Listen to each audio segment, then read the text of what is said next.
আজ এই ঐতিহাসিক পল্টন ময়দানে দাঁড়িয়ে আমি স্পষ্টভাবে দেখতে পাচ্ছি বাংলাদেশ আর দুই ভাগে বিভক্ত। এক ভাগ ৭২-এর ভাগ জুলাইয়ের বিপ্লবপন্থী। আজ বাংলাদেশ এবং পক্ষে জিজ্ঞাসা, সবাই যার যার স্থান পরিষ্কার করুন। আপনি পক্ষপাতী, আর না হয় আপনি ৭২-এর বাকশালপন্থী। ৭২-এর পরাজিত বাকশালপন্থীরা আগামী ১৩ই নভেম্বর বাংলাদেশের বিরুদ্ধে লকডাউনের নামে যুদ্ধ ঘোষণা দিয়েছে।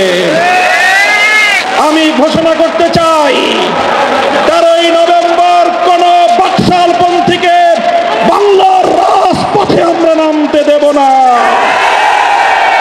যদি কেউ নামবার অপচেষ্টা চালায়, আমরা তাদেরকে রাজপথে মোকাবেলা করব ইনশাআল্লাহ।